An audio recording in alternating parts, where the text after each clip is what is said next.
Hello दोस्तों। आज आज हम लोग क्लास 7th का हिस्ट्री पढ़ेंगे। फर्स्ट चैप्टर से स्टार्ट करते हैं। फर्स्ट चैप्टर है प्रारंभिक कथन, 1000 वर्षों के दौरान हुए परिवर्तनों की पड़ताल। पहले हम लोग ये स्टार्ट करने से पहले एक ओवरव्यू देख लेते हैं, आखिर हिस्ट्री जो है एंशिएंट में क्या हुआ था, एक क्रम बाय क्रम देख लेते हैं। पहले हम लोग देख लेते हैं ईसा पूर्व और ईसवी क्या है, दोनों में डिफरेंस क्या है।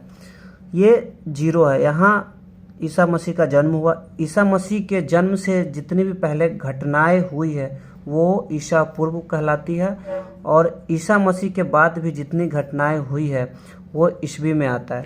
मान लेते हैं हड़प्पा सिविलाइजेशन। हड़प्पा सिविलाइजेशन का विकास कब हुआ? अगर मैं बात करूं ईसा पूर्व में, ईसा पूर्व में तो 2700 ईसा पूर्व हुआ, 2700 ईसा पूर्व हुआ। अगर मैं इसको बात करूं वर्ष पूर्व में, मतलब कितने वर्ष पूर्व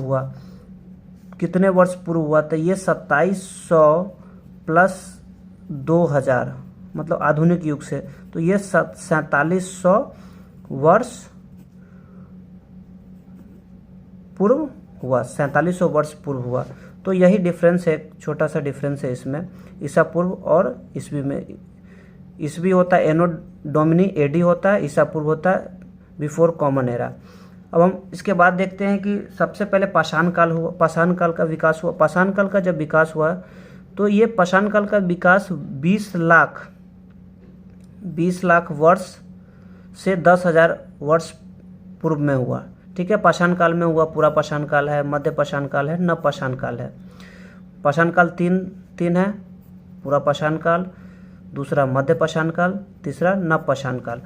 अब पूरा पाषाण काल के बाद इंडस वैली सिविलाइजेशन का विकास हुआ, और इंडस वैली सिविलाइजेशन का विकास हुआ 2700 ईसा पूर्व में हुआ, 2700 ईसा पूर्व में हुआ। अगर इसी को मैं एडी में लूँ तो इसको 2700 में मैं 2000 ऐड कर दूंगा तो 4700 वर्ष पूर्व हुआ, 4700 वर्ष पूर्व हुआ। या तो ऐसा बोल सकते हैं 2700 ईसा पूर्व बोल, इसको हम हड़प्पा सिविलाइजेशन को दो तरह से बोल सकते हैं। पहला 2700 ईसा पूर्व बोल सकते हैं, दूसरा 4700 वर्ष पूर्व बोल सकते हैं। उसके बाद हड़प्पा सिविलाइजेशन का विकास 2700 ईसा वर्ष पूर्व हुआ, और इसका पतन हुआ 1900 BC में। कब हुआ पतन? हड़प्पा सिविलाइजेशन का पतन 1900 BC, मतलब ईसा पूर्व में हुआ इसका पतन हुआ। किसका? इंडस वैली सिविलाइजेशन का पतन हुआ। तो ये 1900 BC में हुआ। अगर मैं वर्ष में, तो इसमें 2000 ऐड कर दूंगा तो 3900 वर्ष पूर्व हड़प्पा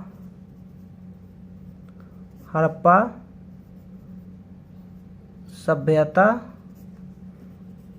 का पतन हुआ। तो ये पतन विकास कब हुआ? हड़प्पा सिविलाइजेशन का, इंडस वैली सिविलाइजेशन का 4700 वर्ष पूर्व हुआ। 4700 वर्ष पूर्व से 4700 से 3900 वर्ष पूर्व। ये हम लोग एक चैप्टर का, ये जो फर्स्ट चैप्टर है उसका हम लोग ओवरव्यू देख रहे हैं। ये 1000 वर्षों के दौरान हुए परिवर्तनों, मतलब 750 से 1750 ईस्वी तक के इसमें हम लोग पढ़ेंगे। तो इसके बाद हुआ इसका हड़प्पा सिविलाइजेशन के बाद फिर आया वैदिक काल। वैदिक काल आया तो इसमें वैदिक काल दो प्रकार का, एक वैदिक काल है। वैदिक काल में ऋग्वेद आता है, और उत्तर वैदिक काल में सामवेद आता है, अथर्ववेद आता है, यजुर्वेद आता है। ठीक है, और वैदिक काल का जब हम विकास की बात करें तो ये 1500 ईसा पूर्व हुआ। कितने वर्ष पूर्व हुआ? 1500 ईसा पूर्व हुआ। अब हम ये देखते हैं कि वैदिक काल का जो होता है ये 1500 ईसा पूर्व हुआ, मतलब 1500 BC में हुआ।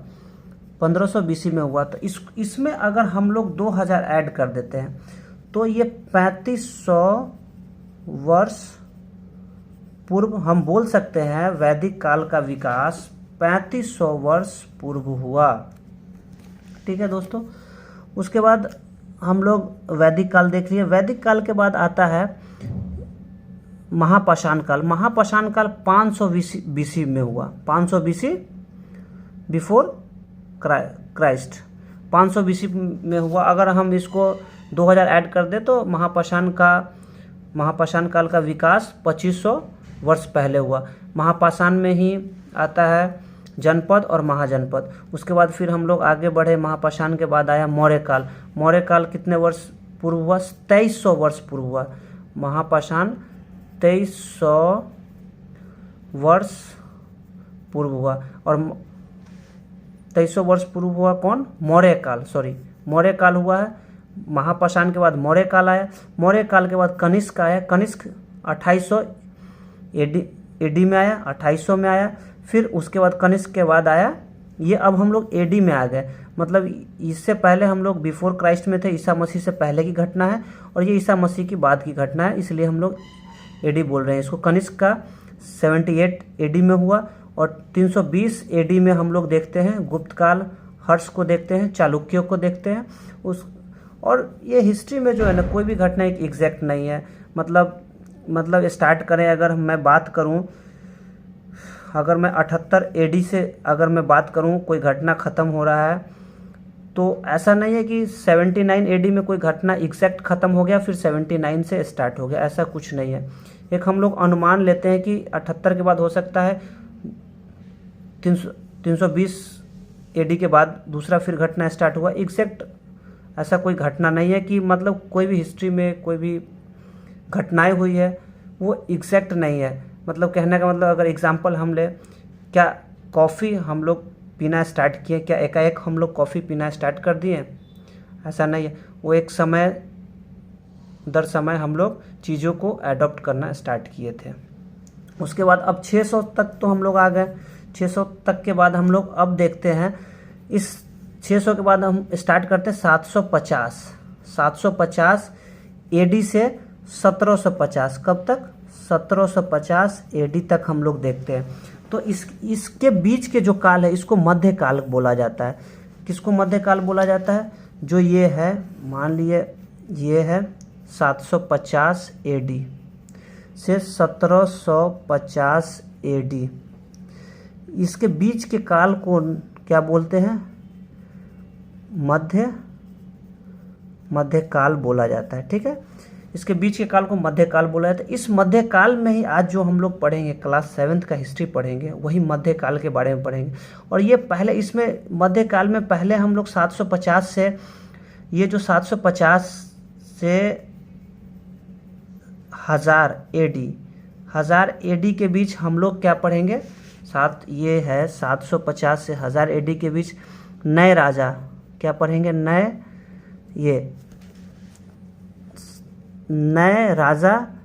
राज्य।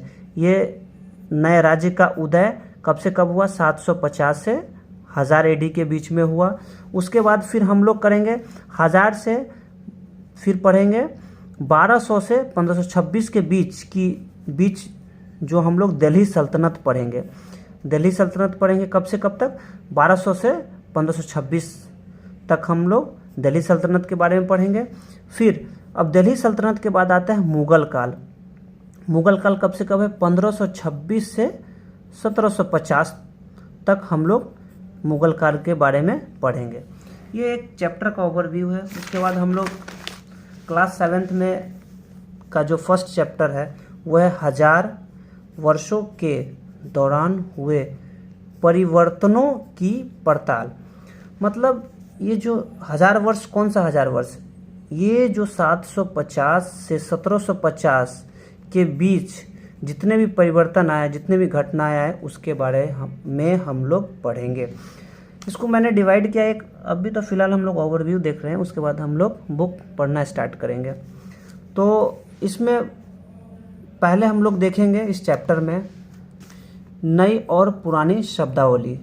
फर्स्ट हम लोग देखेंगे नई और पुरानी शब्दावली। दूसरे पढ़ेंगे इतिहासकार और उनके स्रोत, इतिहासकार है और उनका स्रोत क्या क्या है, पांडुलिपियाँ का विकास कैसे हुआ, ये सब हम लोग पढ़ेंगे। फिर तीसरे में हम लोग पढ़ेंगे नए सामाजिक और राजनीतिक समूह, क्षेत्र और साम्राज्य। नए सामाजिक और राजनीतिक समूह, नए नए समाजों का विकास हुआ और क्षेत्र का विकास हुआ और साम्राज्य का विकास हुआ, उसके बारे में पढ़ेंगे। पुराने और नए धर्म के बारे में पढ़ेंगे। ठीक है, तो हम बात करें शब्दावली की, बात करें कि देश का नाम कैसे पड़ा। मतलब ये हिंदुस्तान शब्द लेते हैं। ठीक है, अब हिंदुस्तान शब्द इसमें जो है ना एक मिन्हाज ए सिराज है। कौन है? मिन्हाज ए सिराज, और दूसरा बाबर और तीसरा अमीर खुसरो। ये तीनों ने ही हिंदुस्तान को अलग अलग संदर्भ में इन्होंने बताया। अगर मिन्हाज ए सिराज की बात करें तो ये 13वीं सदी में हिंदुस्तान के संदर्भ में बताया कि पंजाब, हरियाणा, गंगा यमुना का जो क्षेत्र है वो हिंदुस्तान कहलाता है। और राजनीतिक दृष्टि से अगर हम देखें, तो ऐसे इलाके जो दिल्ली सल्तनत के अधीन हो वो हिंदुस्तान कहलाता है। ऐसे इलाके जो दिल्ली सल्तनत के अधीन हो वो हिंदुस्तान कहलाता है। अब मैं ये तो हम लोग मिन्हाज ए सिराज का संदर्भ क्या था हिंदुस्तान के बारे में, इसने क्या बोला। अब मैं बाबर का देखता हूँ। तो ये मिन्हाज ए सिराज 13वीं शताब्दी में बताएं और बाबर 16वीं शताब्दी में। एक ये चीज़ है जो बाबर 16वीं शताब्दी में हिंदुस्तान के बारे में जो बताया है, वही अमीर खुसरो 14वीं शताब्दी में जो बताया वो लगभग सेम है। अब मैं बाबर ने जो बताया हिंदुस्तान के संदर्भ में वो ये है कि भूगोल, भारत उपमहाद्वीप का भूगोल, पशु पक्षी, निवासियों की संस्कृति के बारे में बताया, वो हिंदुस्तान कहलाता है। मतलब हिंदुस्तान का भौगोलिक क्षेत्र कैसा है, वहाँ का पशु पक्षी क्या है, वहाँ रहने वाले निवासियों की संस्कृति कैसी है, वो हिंदुस्तान कहलाता है। भौगोलिक प्लस सांस्कृतिक। अब हम देखें स्रोत क्या है, इतिहासकार और उनके स्रोत के बारे में पढ़ेंगे। अगर एंशिएंट की बात करें हम लोग, तो एंशिएंट में हम लोग का क्या था, सिक्के से पता चलता था, अभिलेखों से पता चलता था, पांडुलिपियों से पता चलता था। ये एंशिएंट की बात करें, पांडुलिपियों से एंशिएंट में बहुत कम पता चलता था, लेकिन ज़्यादा सिक्के और अभिलेखों से पता चलता था। और मध्यकाल की बात करें तो पांडुलिपियों का विकास काफ़ी ज़्यादा हुआ, क्योंकि लिखित सामग्री बढ़ने लगी। फिर कागज़ सस्ता हो गया। जो पांडुलिपियाँ लिखा करते थे उनको क्या बोलते थे, नकलवीस बोला जाता था। अब देखते हैं, अब ये हम लोग देखेंगे सोसाइटी एंड पॉलिटिकल चेंजेस 750 से 1750। सामाजिक और राजनीतिक परिवर्तन क्या क्या हुए। तकनीकी प्रौद्योगिकी में परिवर्तन हुए, मतलब सिंचाई में परिवर्तन हुआ। सिंचाई को उस समय क्या बोला जाता था, रहट बोला जाता था। अब क्या होने लगा, पहले एंशिएंट में बारूद आग्नेयास्त्र नहीं था, अब क्या होने लगा, मध्यकाल में बारूदों का उपयोग होने लगा, आग्नेयास्त्रों का उपयोग होने लगा। कृषि का विकास हुआ तो कर का व्यवस्था आ गया, राजस्व का व्यवस्था आ गया। फिर हम लोग भोजन के बारे में देखते हैं। फसलें, पहले फसलें जो फसलें आई मध्यकाल में, आलू, मक्का, मिर्च, चाय, कॉफ़ी, ये सब का विकास हुआ। फिर एक सामाजिक गतिशीलता फिर बढ़ने लगी। सामाजिक गतिशीलता में राजपूत का अर्थ होता था राजा का पुत्र। मतलब ये पहले राजपूत वही होते थे जो राजा का पुत्र थे, लेकिन बाद में मध्यकाल में जो राजा, फिर सैनिक, सामंत, ये सब राजपूत के अंदर आने लगे। तो अब हम लोग बुक स्टार्ट। एक चीज़ और देख लेते हैं, पर्यावरण परिवर्तन। पर्यावरण परिवर्तन क्या है, इस चैप्टर में हम लोग को देखना है पर्यावरण परिवर्तन। पर्यावरण परिवर्तन में ये देख रहे हैं जंगल को काटा जाने लगा। जब जंगल काटा तो कृषक वर्ग का उदय हुआ।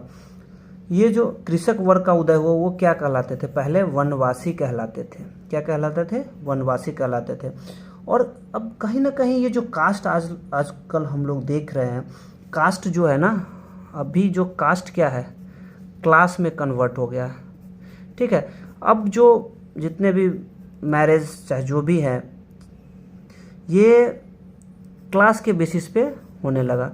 पहले कास्ट देखा जाता था, मैं यादव से हूँ, ये ब्राह्मण है, ये एटीसी कोई भी कास्ट का है, तो उस अकॉर्डिंग मैरिज होता था। लेकिन अब हम लोग क्लास देखने लगे, मैं आईएएस इस क्लास से हूँ तो आईएएस ही होगा, ये बीपीएससी क्वालिफाइड है। तो अधिकांशतः, मैं ऐसा नहीं कि ऐसा ये है, लेकिन अधिकांशतः बात करूँ तो बीपीएससी से ही लगभग लोग अपने क्लास से देख के ही मैरिज करते हैं। लेकिन पहले ऐसा नहीं था, वो जो जिस कास्ट से है उसी कास्ट से करेगा। तो अब कास्ट क्या, क्लास में कन्वर्ट हो रहा है। ठीक है, ये कास्ट क्या है, क्लास में कन्वर्ट हो रहा है। तो वनवासी होने लगा। अब ये कास्ट, फिर कास्ट सब कास्ट में बंटने लगे। ये जो कास्ट है अब यादव है, यादव में भी सब कास्ट होने लगा, ये वो मतलब किस्नौत, मजरौट, ऐसा है, मुझे उतना पता नहीं है। अब ये सब कास्ट में बंटने लगे। फिर असमानता, ये कास्ट सब कास्ट में बढ़ने लगे तो असमानता बढ़ने लगेगी। फिर असमानता बढ़ने लगेगी तो एक इसको कंट्रोल करने के लिए एक जो बड़े बुजुर्ग थे उस समाज के, जैसे अगर मैं बात करूं यादव की, इस समाज में जो भी बड़े बुजुर्ग लोग होते थे वो एक जाति पंचायत टाइप का एक बनाते थे। उसमें मतलब एक मतलब हम लोग यादव में देखते हैं कि एक मांझन होते थे, और वो अगर कहीं भोज हुआ तो उस मांझन के अकॉर्डिंग ही सब कुछ होता था, उसको देना है, उसको नहीं देना है। तो एक बड़े बुजुर्ग एक डिसीजन लेते थे कि ये करना है। अब हम लोग चैप्टर का ओवरव्यू ले लिए, इस चैप्टर में आखिर क्या पढ़ना है। हिंदुस्तान के बारे में पढ़ना, हिंदुस्तान के बारे में मिनहाज सिराज ने बताया, फिर उसी शब्द के बारे में बाबर ने भी बताया, उसी शब्द के बारे में अमीर खुसरो ने भी बताया। फिर इसमें हम लोग देखे सामाजिक और राजनीतिक परिवर्तन कैसे हुआ। फिर ये जो सामाजिक राजनीतिक परिवर्तन हुआ तो समाज में असमानता कैसे बढ़ने लगी। फिर पर्यावरण परिवर्तन हुआ, कृषक लोग बने, फिर कृषक लोग ही वनवासी कहलाते थे। फिर सामाजिक गतिशीलता, सामाजिक गतिशीलता में क्या था कि इसमें राजपूत वर्ग का उदय हुआ। यही हम लोग इस चैप्टर में पढ़ेंगे। कब से कब तक, इसका 750 से 1750 के बीच हम लोग ये सब देखेंगे कितने परिवर्तन हुए।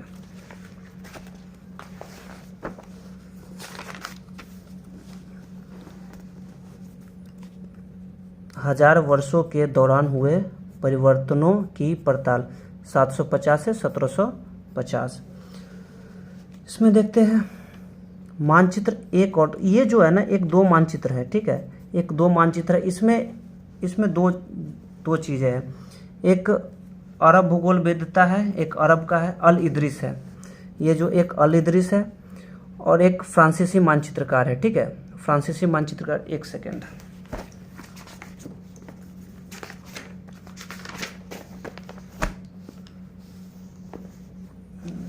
ऐसे ही करते हैं, लिखते हैं। तो मानचित्र 1 और 2 पर नज़र डालिए। मानचित्र 1 अरब भूगोलवेत्ता अल इदरिस ने 1154 में बनवाया था।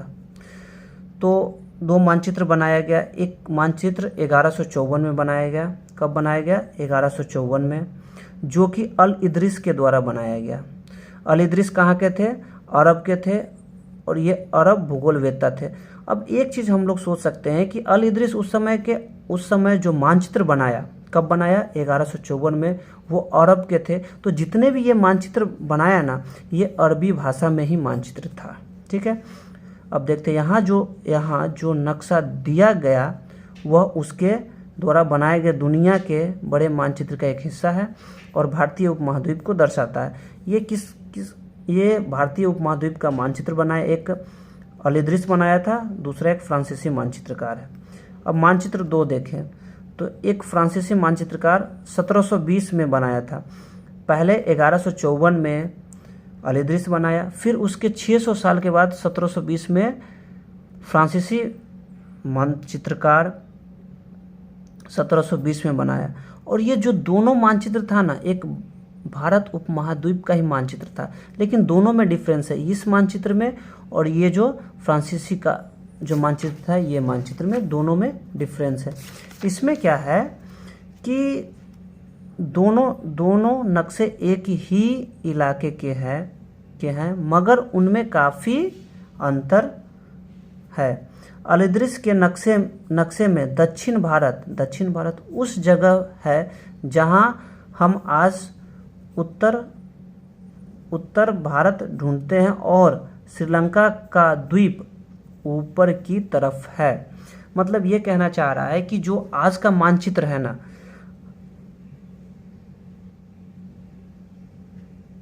आज का जो मानचित्र हम लोग देख रहे हैं, जहां उत्तर भारत देख रहे हैं ना, वहां पे दक्षिण भारत था। वो दक्षिण भारत किसके मानचित्र में था? अल इद्रिस के मानचित्र में था। अल इद्रिस कब बनाया? 1154 में बनाया। अल इद्रिस जो मानचित्र बनाया उसमें कौन सी भाषा थी? अरबी भाषा लिखी गई थी। और जो श्रीलंका था, वो अभी का जो मानचित्र है नीचे की तरफ, उस समय ऊपर की तरफ श्रीलंका था। ठीक है, जगहों के नाम अरबी में दिए गए, ये तो बता ही दिए हैं। उनमें कुछ जाने पहचाने नाम भी है, जैसे कि उत्तर प्रदेश का कन्नौज के बारे में उस समय बताया गया था। मानचित्र ये जो दो बनाया था, ये जो मानचित्र बनाया था, इनका नाम था गिलवॉम द लिस्से। ये एक फ्रांसीसी मानचित्रकार हैं। मानचित्र 2 पहले मानचित्र के बनने के लगभग 600 वर्ष बाद बनाया गया। इस कालावधि में उपमहाद्वीप के बारे में सूचनाएं काफ़ी बदल गई थी। यह नक्शा हमें ज़्यादा परिचित लगेगा, उनमें विशेषकर तटीय इलाकों के बारीक ब्यौरे देखकर आश्चर्य होता है। यूरोप के नाविक तथा व्यापारी अपनी समुद्र यात्रा के लिए इस नक्शे का इस्तेमाल किया करते थे। अब हम लोग ये देखेंगे, फर्स्ट हम लोग देखेंगे कि मानचित्र 1 और मानचित्र 2। पहला मानचित्र, इसमें इम्पोर्टेंट क्या है ये चीज़ हम लोग देख लेंगे। पहला मानचित्र जो कि अल इद्रिस द्वारा बनाया गया, कब बनाया गया था? 1154 में। पहला मानचित्र 1154 में बनाया गया था, जो कि अल इद्रिस द्वारा बनाया गया था और ये अरबी भाषा में लिखा करता था। जितना भी मानचित्र इसमें लिखा गया है, दिखाया गया, ये अरबी भाषा में दिखाया गया था। फर्स्ट तो ये इम्पोर्टेंट है। उसके बाद ये इम्पोर्टेंट को हाईलाइट कर देते हैं, ऐसा करते थे। ये अरबी भाषा में था, देखिए ये अरबी भाषा में था। कब बनाया गया था? 1154 में बनाया गया था। अब ये जो दूसरा मानचित्र बनाया गया, इसके 600 वर्ष के बाद बनाया गया। 600 वर्ष बाद मतलब 1720 में बनाया। किसके द्वारा बनाया? फ्रांसीसी मानचित्रकार के द्वारा बनाया गया। ठीक है, और ये बनाया था कौन? गिलवॉम द लिस्से बनाया था। कौन बनाया था? गिलवॉम द लिस्से बनाया था। अब ये देखते हैं कि मानचित्र का आखिर ये जो हमारा मानचित्र है, इसका ज़रूरत क्यों पड़ा? क्योंकि जो यूरोप के नाविक थे और जो समुद्री व्यापारी थे, इस नक्शे का इस्तेमाल किया करते थे। कौन करते थे? यूरोप के नाविक तथा व्यापारी अपनी समुद्र यात्रा के लिए इस नक्शे का इस्तेमाल किया करते थे। तो हम लोग एक देख लिए, पहला मानचित्र देख लिए क्लास 7 का हिस्ट्री में। दूसरा हम लोग देखेंगे नई और पुरानी शब्दावली। इसमें हम लोग देखेंगे कि एक हिंदुस्तान शब्द जो है ना, उसको 3 इतिहासकार ने बताया। एक मिनहाज सिराज का कहना कि हिंदुस्तान ये है, एक बाबर का कहना अलग है और एक अमीर खुसरो का कहना अलग है। तो हम लोग इसमें देखते हैं, अगर समय के साथ साथ सूचनाओं के संदर्भ बदलते हैं तो भाषा और अर्थों के साथ क्या होगा? जैसे जैसे समय बढ़ता गया, सूचना जो है ना, उसका संदर्भ बदलता गया। जब सूचना का संदर्भ बदलेगा तो ये डेफिनेट है कि भाषा और उसका अर्थ भी बदलेगा। जैसे ऐतिहासिक अभिलेख कई तरह की भाषाओं में मिलते हैं। जो ऐतिहासिक अभिलेख है ना, वो डिफरेंट भाषाएं में मिलते हैं और ये भाषाएं भी समय के साथ साथ बहुत बदली है। भाषा भी बदल गई है। उदाहरण के लिए देखें तो जो ये मध्य युग का जो फारसी है ना, जो ये आधुनिक फारसी से काफ़ी भिन्न है। जो पहले के जो मध्यकाल का जो फारसी भाषा थी और जो अभी आधुनिक फारसी भाषा है, दोनों में काफ़ी डिफरेंसेस है। जैसे यह भिन्नता, ये जो डिफरेंस है ना, केवल व्याकरण में ही नहीं हुआ और शब्द भंडार में ही नहीं। ये जो भाषा है उसका जो एक भाषा होता है, किसी भाषा का एक व्याकरण होता है, एक शब्द भंडार होता है, केवल उसमें ही डिफरेंस नहीं आया, बल्कि समय के साथ उसका जो अर्थ है, उस भाषा का जो भी अर्थ है, उसमें समय के साथ शब्दों के अर्थ में भी परिवर्तन आए। किसमें आया? समय के साथ शब्दों के अर्थ में भी परिवर्तन आ गए। ठीक है। अब जैसे हम उदाहरण के लिए कौन सा शब्द लें? हिंदुस्तान शब्द का ले, हिंदुस्तान शब्द ही ले, तो आज हम इसे आधुनिक राष्ट्र राज्य भारत के अर्थ में लेते हैं। 13वीं सदी में जब फारसी के इतिहासकार मिनहाज सिराज ने हिंदुस्तान शब्द का प्रयोग किया था, तो उसका आशय पंजाब, हरियाणा और गंगा यमुना के बीच में स्थित इलाकों से था। तो ये कह रहे हैं कि हिंदुस्तान शब्द का अगर हम ले, तो हिंदुस्तान शब्द का एक इतिहासकार है, कौन है? मिनहाज सिराज। मिनहाज सिराज इतिहासकार है। वो कहाँ का है? फारसी इतिहासकार है। ठीक है, फारसी इतिहासकार है। इन्होंने हिंदुस्तान शब्द का प्रयोग किया और उनका जो ये आशय है हिंदुस्तान का शब्द के बारे में बताए हैं, जो क्षेत्र पंजाब, हरियाणा और गंगा यमुना के बीच का जो क्षेत्र है ना, जो गंगा यमुना का जो इलाका है, उसे इन्होंने हिंदुस्तान कह दिया। लेकिन अगर मैं देखूं राजनीतिक अर्थ में लूं इसको, तो राजनीतिक अर्थ में उसने इस शब्द का, उसने कौन? मिनहाज सिराज ने राजनीतिक अर्थ में उन इलाकों के लिए इस्तेमाल किया जो दिल्ली सुल्तान के क्षेत्र में आते थे। अगर मैं इसका राजनीतिक देखूं, तो वैसा क्षेत्र जहां तक दिल्ली सल्तनत का अधिकार हो, वो हिंदुस्तान कहलाता है। ठीक है, ये दिल्ली सल्तनत के प्रसार के साथ साथ इस शब्द के अंतर्गत आने वाले क्षेत्र भी बढ़ते गए। जैसे जैसे दिल्ली सल्तनत का क्षेत्र बढ़ा, दिल्ली सल्तनत के अंतर्गत बहुत सारे क्षेत्र बढ़ते गए, लेकिन हिंदुस्तान शब्द में दक्षिण भारत का समावेश कभी नहीं हुआ। लेकिन क्या हुआ? हिंदुस्तान शब्द में दक्षिण भारत का समावेश कभी नहीं हुआ। तो इसमें ये एक ऑब्जेक्टिव बन सकता है कि मिनहाज सिराज हिंदुस्तान शब्द, मिनहाज सिराज के अकॉर्डिंग हिंदुस्तान शब्द क्या है? तो मिनहाज शब्द ये है, हिंदुस्तान शब्द ये है कि जो पंजाब, हरियाणा और गंगा यमुना का क्षेत्र हिंदुस्तान कहलाता है।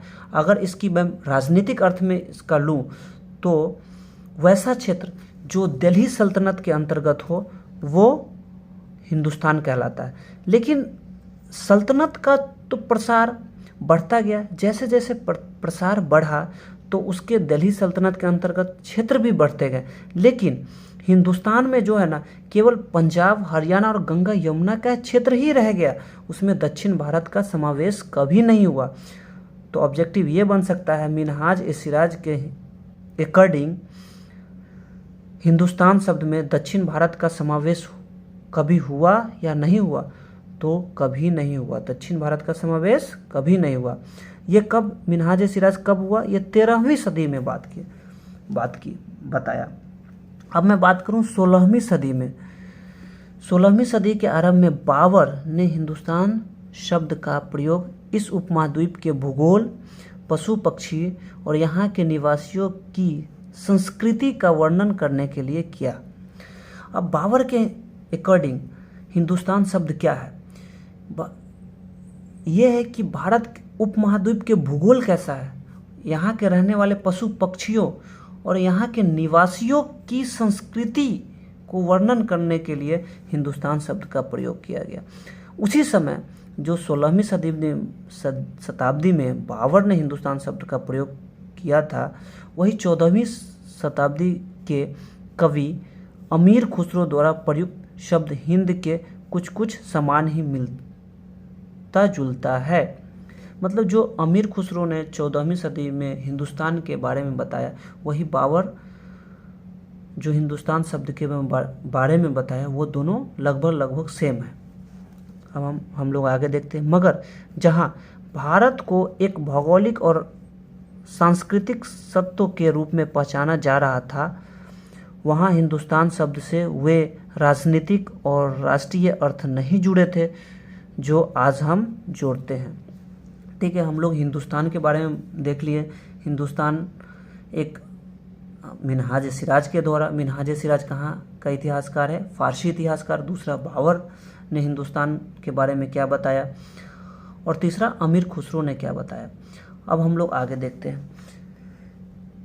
किसी भी शब्द का प्रयोग करने में इतिहासकार को बहुत सावधान रहना चाहिए, क्योंकि अतीत में उन शब्दों के कुछ अलग ही अर्थ थे। मतलब कोई भी शब्द, अगर इतिहासकार उस शब्द का प्रयोग कर रहे हैं तो उनको काफ़ी सावधान रहना चाहिए, क्योंकि अगर मैं अतीत की बात करूं तो उस शब्द का अर्थ कुछ अलग ही था। जैसे कि देखें, विदेशी शब्द, जैसे कि विदेशी शब्द, ठीक है, जैसा सीधा साधा शब्द ही ले लीजिए, हमारे लिए आज इसका अर्थ होता ऐसा व्यक्ति जो भारतीय ना हो। मतलब अगर हम विदेशी शब्द लें तो अगर आज की हम बात करें, विदेशी कौन होते हैं? ऐसा व्यक्ति जो भारतीय ना हो वो विदेशी कहलाता है। बट अगर इसी को मैं मध्य युग में बात करूं तो एक मानो किसी गांव में, अगर मैं मध्य युग की बात करूं तो मानो किसी गांव में आने वाला कोई अनजान व्यक्ति, मतलब एक गांव है, उस गांव में कोई अनजान व्यक्ति आता है जो उस गांव का समाज या संस्कृति का अंग ना हो, विदेशी कहलाता है। विदेशी को जो है ना, हिंदी में परदेसी बोलते हैं और फारसी में इसको अजनबी कहा जाता है। ये तो हम देख लिए विदेशी। लेकिन एक चीज़ और है इसमें, वही गांव, वो जो गांव है, कोई अनजान व्यक्ति आता है, वो जो अनजान व्यक्ति उस गांव में आया, उस गांव का जो समाज और संस्कृति का अंग नहीं है तो वो विदेशी कहलाता है। लेकिन उसी गांव में अगर दो किसान रह रहे हैं, वो किसान अलग अलग धर्म और जाति के हैं, वो जो किसान जो है वो अलग धर्म के हैं और जाति भी उनका अलग है, जाति अलग है, फिर भी वो एक दूसरे के लिए विदेशी नहीं होते हैं। मतलब ये कह सकते हैं कि एक ही गांव का जो आदमी हो, उसका धर्म भी अलग है, जाति भी अलग है, लेकिन वो एक दूसरे के लिए अलग नहीं होते। तो अब हम पढ़ते हैं। तो विदेशी क्या होता है? ऐसा व्यक्ति जो भारतीय ना हो, वो विदेशी कहलाता है आज के हिसाब से। लेकिन मध्य युग की बात करें, मानो किसी गांव में आने वाला कोई भी अनजान व्यक्ति जो उस समाज या संस्कृति का अंग न हो, विदेशी कहलाता है। जो गांव में आया, उस गांव के समाज या संस्कृति का अंग नहीं है, वो विदेशी कहलाता है। और ऐसा व्यक्ति को हिंदी में परदेसी और फारसी में अजनबी कहा जाता है। इसलिए किसी नगरवासी के लिए वनवासी विदेशी होता है। कोई एक नगरवासी है, उसके लिए वनवासी जो है ना, विदेशी होता है। किंतु एक ही गांव में रहने वाले दो किसान अलग अलग धार्मिक या जाति परंपराओं से जुड़े होने पर भी एक दूसरे के लिए विदेशी नहीं होते हैं। मतलब एक ही गांव में रह रहा है दो किसान, वो दोनों किसान अलग जाति के हैं, अलग धर्म के हैं, फिर भी वो विदेशी नहीं कहलाते हैं। चलिए, ये हम लोग देख लिए, नई और पुरानी शब्दावली देख लिए। इसमें हम लोग विदेशी शब्द देखे और हिंदुस्तान शब्द देखे। अब हम लोग इतिहासकार और उनके स्रोत के बारे में पढ़ेंगे। इतिहासकार किस युग का अध्ययन करते हैं और उनकी खोज की प्रकृति क्या है? मतलब ये कहना चाह रहा है कि इतिहासकार जो है ना, कौन सा युग की अध्ययन कर रहा है। मध्यकाल का कर रहा है, आधुनिक काल का कर रहा है, प्राचीन काल का कर रहा है, और वो जो उनकी खोज की प्रकृति, आखिर वो खोजना क्या चाह रहे हैं, इसे देखते हुए वे अलग अलग तरह के स्रोतों का सहारा लेते हैं। स्रोत का जो सहारा है वो किस पे डिपेंड करता है? पहले तो अगर मैं कोई भी चीज़ को खोज रहा हूँ, अगर तो सबसे पहले हम डिसाइड करेंगे कि क्या चीज़ खोजना, कौन सा काल के बारे में हम लोग पढ़ेंगे, उसका खोज की प्रकृति क्या है, क्या खोजना चाह रहे हैं, उसके अकॉर्डिंग हम लोग स्रोत देखेंगे। उदाहरण के लिए पिछले साल अपने गुप्त वंश के शासकों और हर्षवर्धन के बारे में पढ़ा। पिछले साल मतलब हम लोग क्लास 6 में गुप्त वंश के शासक और हर्षवर्धन के बारे में पढ़े थे। इस पुस्तक में हम मोटे तौर पर 700 से 1750 ईस्वी तक लगभग 1000 वर्षों के बारे में पढ़ेंगे, मतलब 750 से 1750 तक पढ़ेंगे। ठीक है। इस काल के अध्ययन के लिए इतिहासकार जिन स्रोतों का प्रयोग करते हैं, ये इस काल का अध्ययन के लिए इतिहासकार जिन स्रोतों का प्रयोग करते हैं उनमें आपको बहुत सी बातें ऐसी मिलेगी जो पिछले युग से वैसी ही चली आ रही है। मतलब ये कहना चाह रहा है इतिहासकार इस काल के लिए जिस स्रोतों का प्रयोग कर रहा है वो बहुत सारी चीज़ ऐसी है जो पिछले युग से ही सेम आती चली आ रही है। जैसे कि इतिहासकार इस काल के बारे में सूचना इकट्ठा करने के लिए अभी भी इसमें क्या कर रहा है, इतिहासकार क्या कर रहा है कि सूचना जो इकट्ठा कर रहा है वो कहाँ से कर रहा है, सिक्कों से कर रहा है, ये कहाँ से कर रहा है, फिर शिलालेखों से कर रहा है। पत्थरों पर लिखा हुआ, सिक्कों पर क्या लिखा था उससे हम लोग देख रहे हैं, शिलालेखों से देख रहे हैं। स्थापत्य भवन निर्माण करा, उस समय जो भवन बनता था कैसा बनता था, फिर कहाँ से प्राप्त करें, लिखित सामग्री पर निर्भर करते। किस किस चीज़ पर निर्भर करते हैं? पहला सिक्का से हम लोग प्राप्त करते हैं, शिलालेख से प्राप्त करते हैं, स्थापत्य से करते हैं और लिखित सामग्री से करते हैं। पर कुछ बातें पहले से काफ़ी भिन्न भी है। कुछ बातें हैं पहले से काफ़ी भिन्न हुई है। इस युग में प्रमाणिक लिखित सामग्री की संख्या और विविधता आश्चर्यजनक रूप से बढ़ गई और आगे इतिहासकार सूचनाओं के दूसरे प्रकार के स्रोतों का धीरे धीरे कम करने लगे।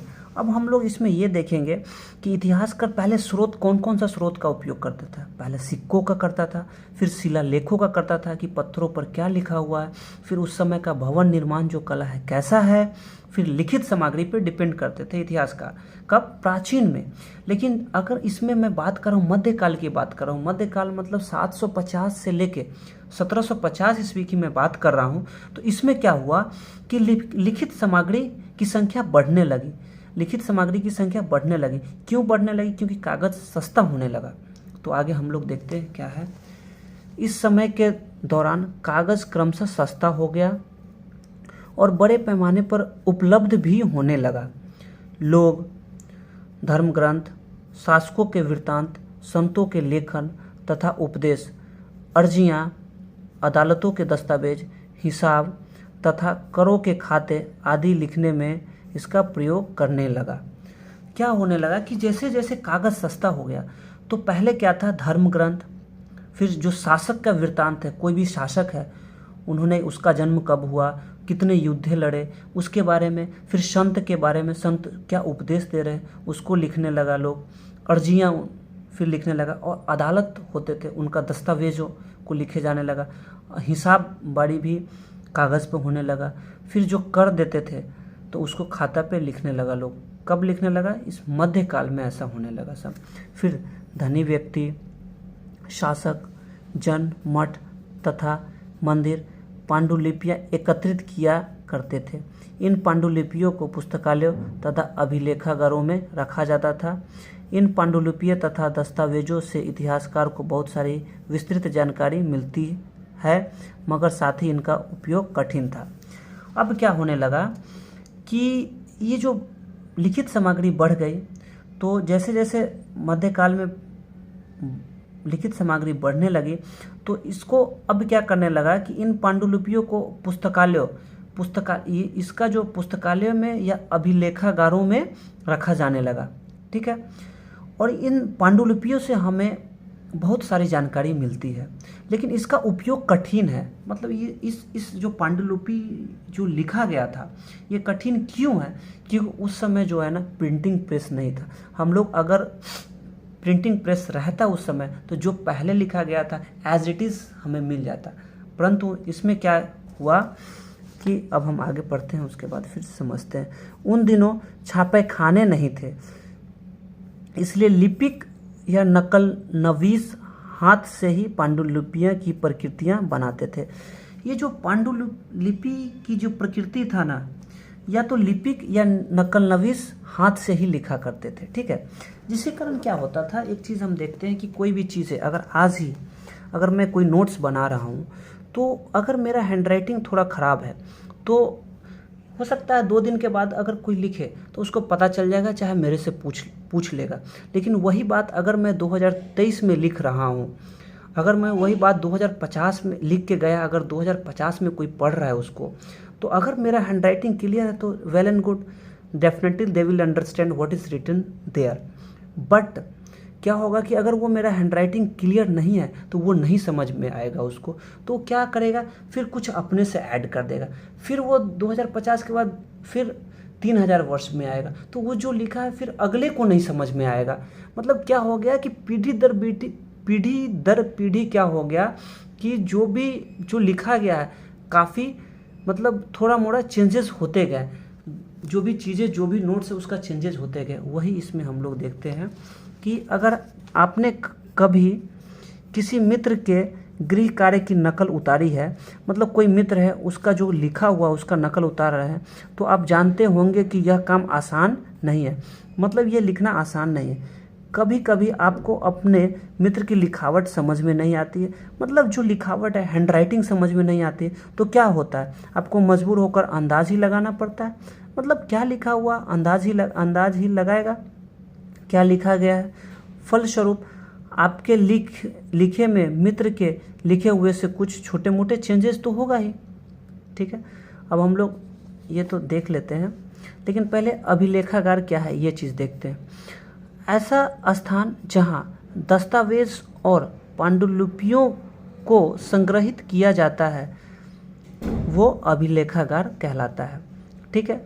आज सभी राष्ट्रीय और राज्य सरकारों के अभिलेखागार होते हैं, जहां वे अपने तमाम पुराने सरकारी अभिलेख और लेन देन में ब्यौरे का रिकॉर्ड रखते हैं, ठीक है।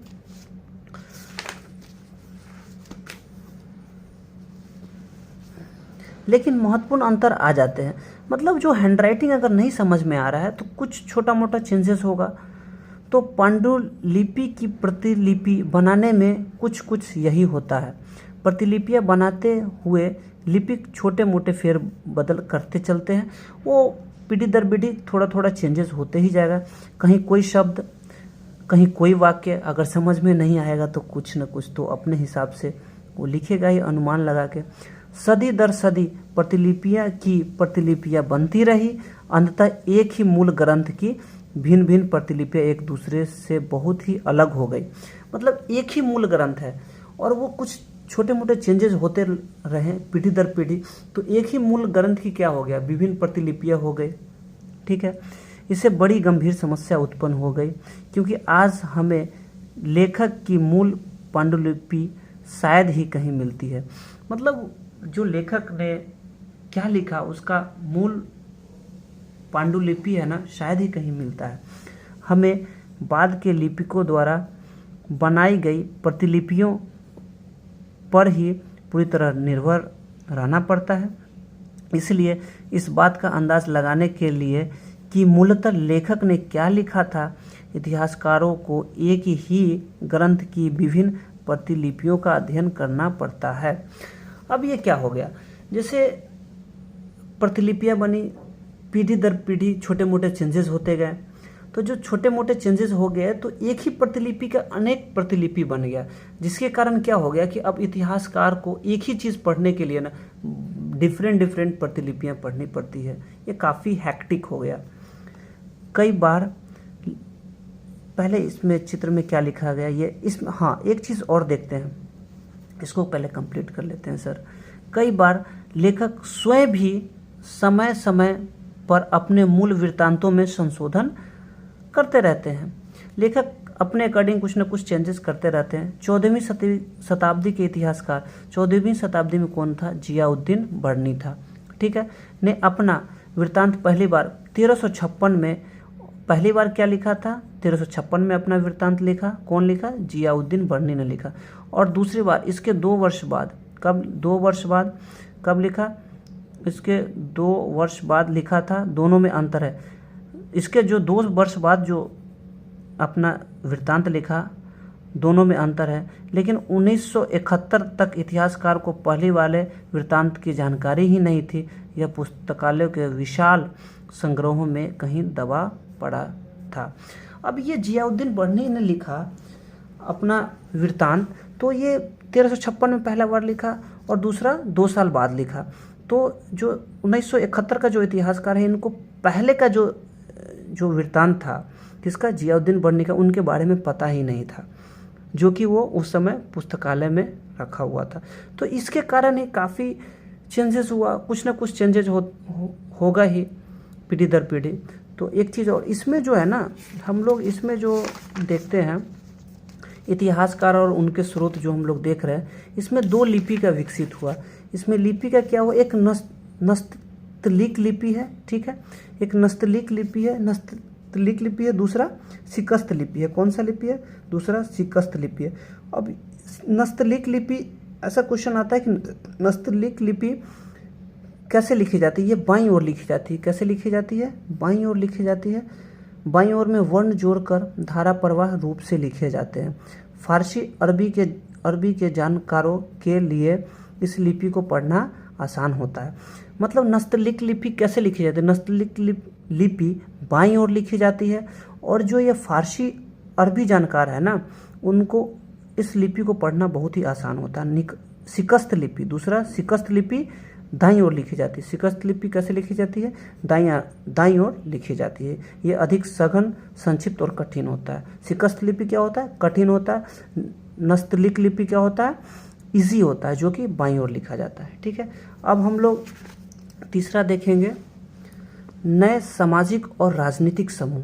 ये जो 1000 वर्षों में 750 से 1750, मतलब 700 भी इसको बोल रहे हैं, तो इसमें कितने क्या क्या परिवर्तन आए, समाज में क्या परिवर्तन हुआ, राजनीतिक परिवर्तन क्या हुआ, उसके बारे में हम लोग पढ़ेंगे। तो सन 700 और 750 के बीच के 1000 वर्षों, कितने 1000 वर्षों का अध्ययन इतिहासकारों के आगे भारी चुनौती रखता है। मुख्य रूप से इसलिए कि इस पूरे काल में बड़े पैमाने पर और अनेक तरह के परिवर्तन हुए। इसमें काफ़ी परिवर्तन हुआ। 750 से 1750 में काफ़ी परिवर्तन हुआ। इस काल में अलग अलग समय पर नई प्रौद्योगिकी के दर्शन होते। इस काल में क्या हुआ? 750 से 1750 में समय समय पर नई प्रौद्योगिकी का विकास हुआ। जैसे सिंचाई में रहट। अब ये क्वेश्चन आ सकता है, सिंचाई के लिए क्या है? रहट है, ये ऑब्जेक्टिव में बनता है। कताई के लिए क्या था? चरखा था। और युद्ध में आग्नेयास्त्रों, बारूद वाले हथियारों का इस्तेमाल किया जाता था। ये सब प्राचीन काल में नहीं थी। प्राचीन काल से तो ये हमारा चेंजेस आया ही। सिंचाई के लिए रहट आ गया, कताई के लिए चरखे आ गया, और युद्ध में पहले बारूद का इस्तेमाल नहीं किया जाता था, आग्नेयास्त्रों का नहीं किया जाता था। तो अब मध्यकाल में किया जाने लगा। इस उपमहाद्वीप में कई तरह का खान पान भी आया। अब क्या हुआ? खान पान का चेंजेस भी आ गया इसमें, क्योंकि लोग बाहर से आने लगे, जैसे आलू, मक्का, मिर्च, चाय और कॉफ़ी। ध्यान रहे कि ये तमाम परिवर्तन नई प्रौद्योगिकियाँ और फसलें उन लोगों के साथ आए जो नए विचार भी लेकर आए थे, ठीक है। ये जो नई प्रौद्योगिकी और जो फसलें का जो ये सब परिवर्तन आया, ये जो नए नए लोग आए, उनके कारण ऐसा परिवर्तन आया। परिणाम स्वरूप यह काल आर्थिक, राजनीतिक, सामाजिक और सांस्कृतिक परिवर्तनों का काल रहा। तो ये तो डेफिनेट है कि आर्थिक परिवर्तन हुआ, क्योंकि फसलों का विकास हुआ, फसलों के लिए नई प्रौद्योगिकी आई। तो फिर राजनीतिक परिवर्तन हुआ, सामाजिक परिवर्तन हुआ, सांस्कृतिक परिवर्तन भी आया। और इस युग में लोगों की गतिशीलता गतिशीलता भी, ये जो काल है ना 750 से 1750 में भी गतिशीलता भी बढ़ने लगी। गतिशीलता मतलब एक जगह से दूसरे जगह आना जाना बढ़ने लगा, एक स्थान से दूसरे स्थान आना जाना भी बहुत बढ़ गया। अवसर की तलाश में लोगों के झुंड दूर दूर की यात्राएं करने लगे। इस उपमहाद्वीप में अपार संपदा और अपना भाग्य गढ़ने के लिए अपार संभावनाएं मौजूद थी। मतलब इस काल में क्या हुआ कि गतिशीलता बढ़ गई, मतलब एक स्थान से दूसरे स्थान पर लोगों का आना जाना काफ़ी बढ़ गया। क्यों एक स्थान से दूसरे स्थान लोगों को क्यों गतिशीलता बढ़ने लगा? क्योंकि वो अवसर की तलाश करने लगे। अब इस काल में समुदायों का महत्व बढ़ा। इसमें समुदाय का भी महत्व बढ़ा और उनमें एक समुदाय था राजपूत था। इसमें क्या हुआ कि राजपूत जिसका नाम राजपुत्र अर्थात राजा का पुत्र से निकला है। राजपूत जो है ना, ये राजा का पुत्र से निकला है, अर्थात राजा का पुत्र से निकला है। 8वीं से 14वीं सदी के बीच यह नाम आमतौर पर योद्धाओं के उस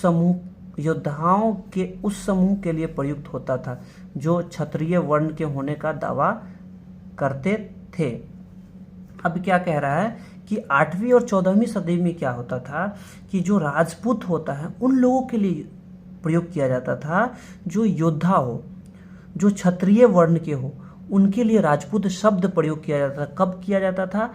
8वीं से 14वीं सदी में। कब किया जाता था? 8वीं से 14वीं सदी में राजपूत का अलग ही मीनिंग था, जो क्षत्रिय वर्ण का हो। लेकिन राजपूत शब्द के अंतर्गत केवल राजा और सामंत वर्ग ही नहीं, अब इसमें कौन कौन आने लगे? केवल राजा आने लगे, फिर सामंत वर्ग ही आने लगे। यही नहीं बल्कि सेनापति और सैनिक भी आ जाते हैं। राजपूत में अब कौन कौन आने लगे? एक तो क्षत्रिय है, दूसरा राजा है, तीसरा सामंत है, चौथा सेनापति और सैनिक भी आ जाते हैं। पूरे उपमहाद्वीप में अलग अलग शासकों की सेनाओं में सेवारत थे।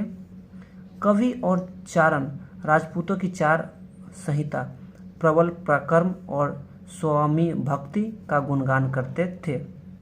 कवि क्या करते थे कि राजपूत का जो पराक्रम है उनके बारे में बताते थे और स्वामी भक्ति करते थे, उनका गुणगान करते थे।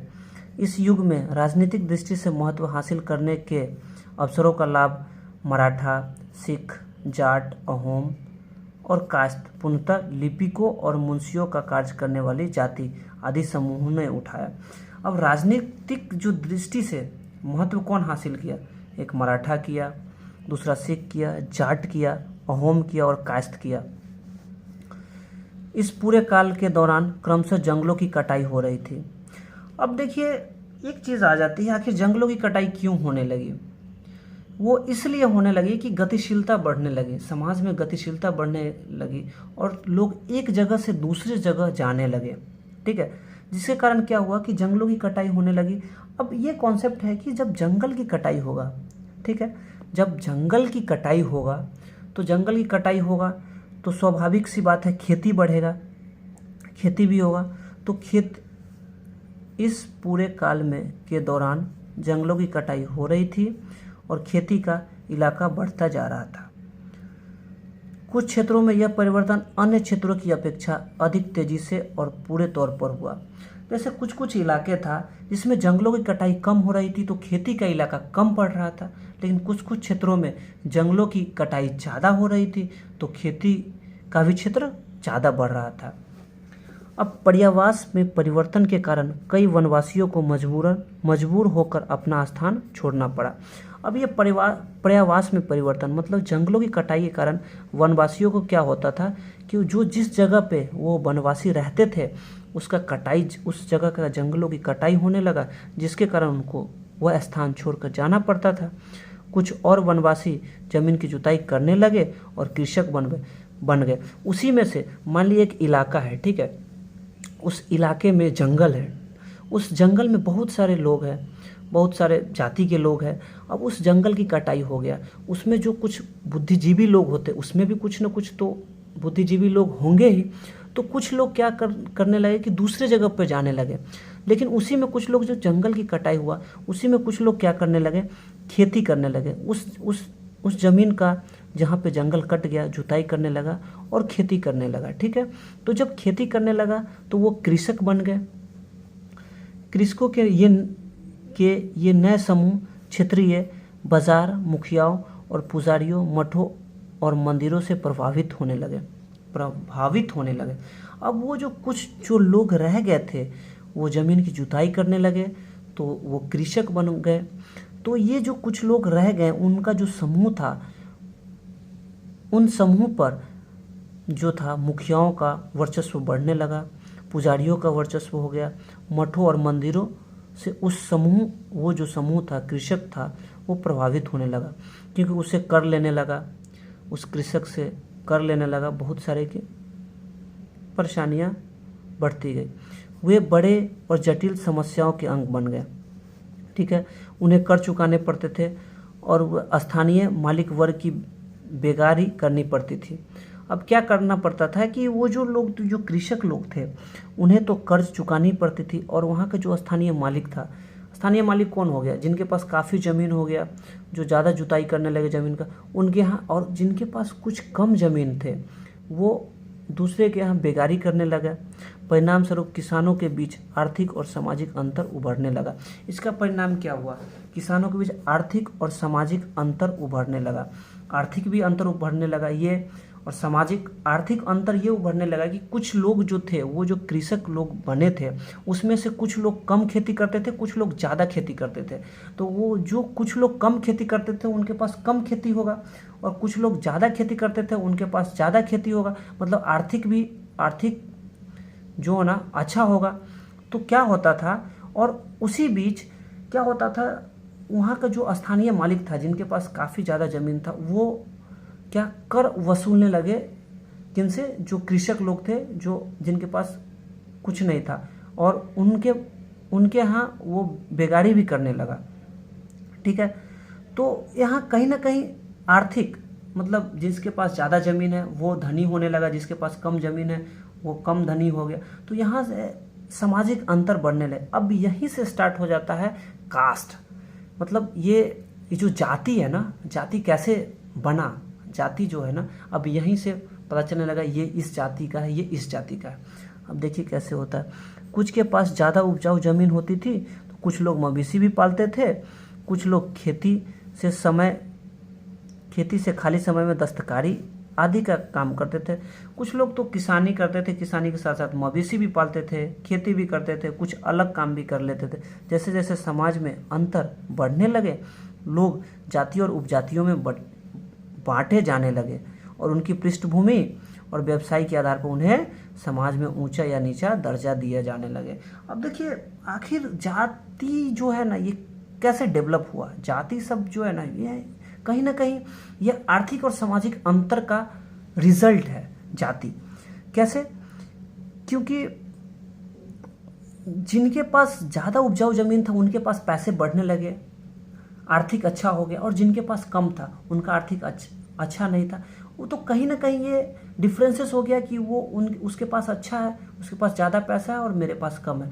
तो यहाँ से डिफरेंसेस बढ़ने लगे, और तो लोग समाज में, जिसके कारण क्या हुआ, समाज में अंतर आ गया, और लोग जाति और उपजाति में बंट गया। ठीक है, और समाज, कुछ लोग उनमें व्यवसाय भी करने लगे। ये दर्जे अस्थायी नहीं थे। अब इसमें एक और चीज़ आ गया, ये जो दर्जा था ना, ये इस जाति का है, ये इस जाति का, वो अस्थायी नहीं है। मान लिए कोलकाता में वही जाति का लोग यहाँ है, उसके पास कम ज़मीन है तो वो इस जाति का हो गया। वही बिहार में है, उसके पास ज़्यादा ज़मीन है तो वो अलग जाति का हो गया। मतलब ये जो दर्जा दे रहा है ना जाति का, वो परमानेंट दर्जा नहीं है। किस बेसिस पे है, वो एक तरह से माना जाए तो आर्थिक बेसिस पे है, उसके पास कितने पैसे हैं। किसी जाति विशेष के सदस्यों के हाथों में कितनी सत्ता प्रभाव और संसाधनों का नियंत्रण है। ये डिपेंड जाति, अब देखिए जाति बना कैसे, किस पे डिपेंड करता है जाति? सत्ता, सत्ता उसके हाथ में सत्ता है, पावर कितना है, प्रभाव उसका उस किसी भी समाज पे प्रभाव कितना है, अब संसाधन उसके पास कितना है, मतलब पैसे कितने हैं, इस पे डिपेंड करता था जाति। इसके आधार पर उसके दर्जे बदलते रहते थे। एक ही जाति का किसी क्षेत्र में, मैं बता ही दिया कोलकाता बिहार में, किसी क्षेत्र में कोई दर्जा हो सकता था और किसी अन्य क्षेत्र में कोई और। अपने सदस्यों के व्यवहार का नियंत्रण करने के लिए जातियां स्वयं अपने अपने नियम बनाती थी। अब देखिए जो जातियां था ना, अब अपने जो भी जाति था उसका जो सदस्य होता था उसमें बहुत सारे लोग होते थे, तो उसमें उस समय कोई कानून नहीं था कि मान लीजिए कि कोई एक ही जाति का है, कोई मर्डर कर रहा है, कोई चोरी कर रहा है, तो इसको नियंत्रण आखिर अब कैसे किया जाए। तो उस समय क्या होता था कि जो उसका जो सदस्य होता था ना, उसका जो बिहेवियर को नियंत्रण करने के लिए, व्यवहार को नियंत्रण करने के लिए जातियां जो है ना स्वयं अपने अपने नियम बनाती थी। जो जिस जाति से वो खुद नियम बनाता था उसमें क्या था, इन नियमों का पालन जाति के बड़े बुजुर्ग की एक सभा करवाती थी। क्या करवाता था? एक बड़े बुजुर्ग की एक सभा होती थी और इस नियम का पालन करवाता था, जिसे कुछ इलाकों में जाति पंचायत कहा जाता था। अब जाति पंचायत किसे कहा जाता था, किसे कहते हैं कि जो एक बड़े बुजुर्ग है अपने सदस्यों से जो नियमों का पालन करवा रहे हैं, वही जाति पंचायत कहलाता था। लेकिन जातियों को अपने निवास के गांव के रिवाजों का पालन भी करना पड़ता था। अब जो जिस जाति के है वो उस जिस समाज में रह रहा है उसका जो रिवाज कैसा है उसको पालन करना पड़ता था। मतलब आज भी है, जो जिस जाति से उस समाज का रिवाज क्या है उसको पालन तो करना ही है। इसके अलावा कई गांवों पर मुखियाओं का शासन होता था। मिल मिलाकर वे किसी राज्य की एक छोटी इकाई भर होती थी। मतलब मिल मिलाकर वे किसी राज्य की एक छोटी इकाई भर होती थी। अब ये क्या है कि जैसे मैं बात करूं कि एक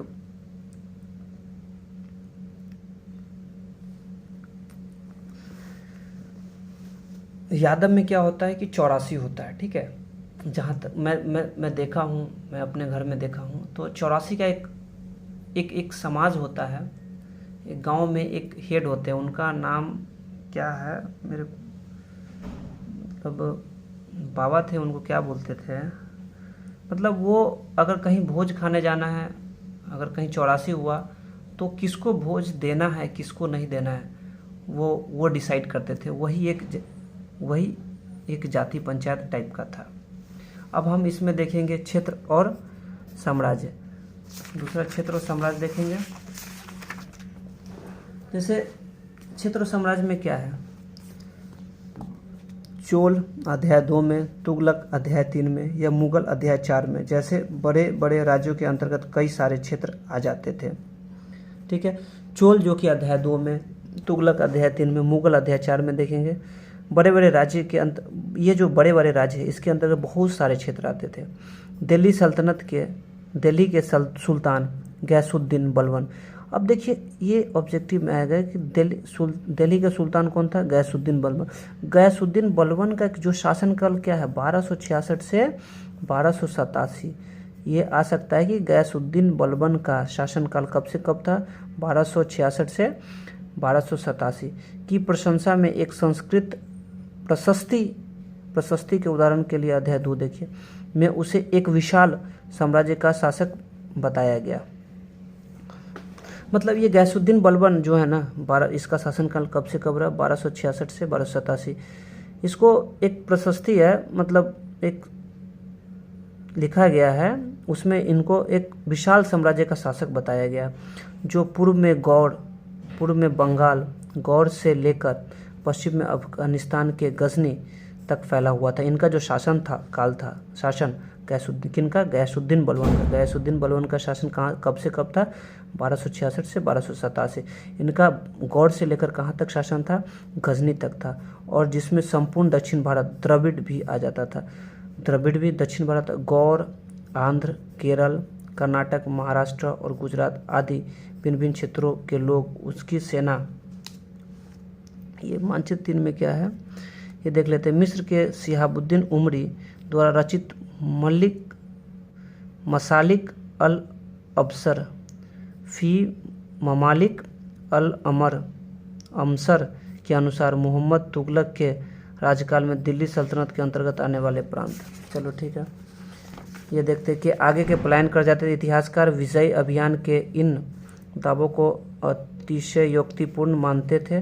साथ ही वे यह समझने की कोशिश में भी लगे रहते थे कि शासक लोग इन उपमहाद्वीप के विभिन्न भागों पर अपने अधिकार का उल्लेख क्यों करते रहते हैं।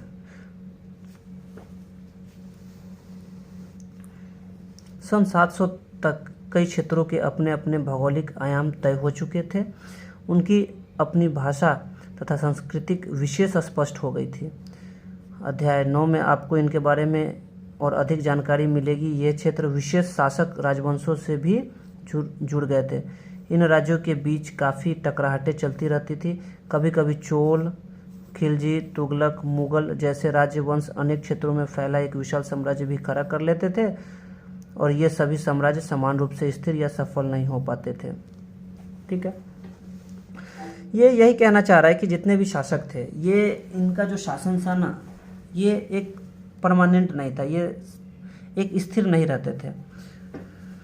18वीं सदी में मुगल वंश का पतन के ढलान पर फलस्वरूप क्षेत्रीय राज्य फिर से उभरने लगे। जैसे एग्जाम्पल में हम लोग देखें कि 18वीं सदी के बाद मुगल का पतन हुआ, ठीक है, औरंगजेब की मृत्यु के बाद मुगल धीरे धीरे पतन होने लगा। तो क्या हुआ कि जैसे ही मुगल का पतन होने लगा तो जो क्षेत्रीय राज्य थे, क्षेत्रीय राज्य मतलब उनमें ही जिनके पास थोड़े ज़्यादा पैसे थे, वो अलग अलग अपना क्षेत्रीय राज्य बनाने लगा। लेकिन वर्षों से जो सर्व क्षेत्रीय साम्राज्यों का शासन चल रहा था, उससे क्षेत्रों की प्रकृति बदल गई थी। उन पर कई छोटे छोटे राज्यों का शासन चलता रहा और उन राज्यों की बहुत सी बातें इस उपमहाद्वीप के अधिकतर भाग पर फैले इन क्षेत्रों को विरासत में मिली थी। इस तथ्य का पता हमें उन कई परंपराओं से लगता है जो इस क्षेत्र में उभरी थी। इन परंपराओं में कुछ एक दूसरे से भिन्न और कुछ एक समान।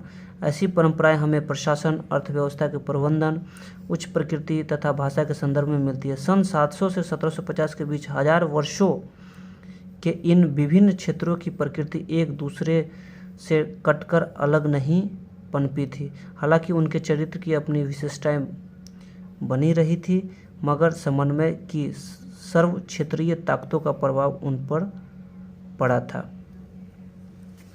अब हम लोग इसमें क्या देख रहे हैं कि इसमें कुछ नहीं है कि क्षेत्र और साम्राज्य किसका कौन सा क्षेत्र था, किसका कौन सा साम्राज्य था, इसमें कोई ज़्यादा इम्पोर्टेंट नहीं है। इसमें यह कहना चाह रहा है कि जो कोई साम्राज्य था, मतलब जैसे मुगल शासक हुआ, दिल्ली सल्तनत हुआ, ये तो साम्राज्य का विस्तार तो कर लेता था, लेकिन ये परमानेंट नहीं कर पाता था। जैसे ही इसका पतन होने लगता था तो उस क्षेत्र में जिसके पास जितना प्रभाव है क्षेत्र का, वो धीरे धीरे अपना क्षेत्र उभरने लगता था। जैसे मुगल साम्राज्य के पतन के बाद हैदराबाद एक नए क्षेत्र का उदय हुआ, अवध का हुआ। इस तरह बड़े बड़े साम्राज्यों के पतन के बाद कुछ छोटे मोटे नए नए क्षेत्रों का उदय हुआ। अब हम देखेंगे इसमें पुराने और नए धर्म के बारे में हम लोग पढ़ेंगे। इतिहास के जिन 1000 वर्षों की पड़ताल हम कर रहे हैं, इनके दौरान धार्मिक परंपराओं में कई बड़े परिवर्तन आए। ये 1000 वर्षों में धार्मिक परिवर्तन काफ़ी ज़्यादा हुआ। दैविक सत्ता में लोगों की आस्था कभी कभी बिल्कुल ही व्यक्तिगत स्तर पर होती थी, मगर आमतौर पर इस आस्था का स्वरूप सामूहिक होता था। किसी दैविक तत्व में सामूहिक आस्था यानी धर्म प्रायः स्थानीय समुदाय के सामाजिक और आर्थिक संगठनों से संबंधित होती थी। जैसे जैसे इन समुदाय का सामाजिक संसार बदलता गया, वैसे ही इन आस्थाओं में भी परिवर्तन आता गया। जैसे जैसे समाज में परिवर्तन आया, लोग एजुकेटेड होते गए, आस्थाओं में भी परिवर्तन आने लगा। आज हम जैसे हिंदू धर्म कहते हैं, उसमें भी इसी युग में महत्वपूर्ण बदलाव आए।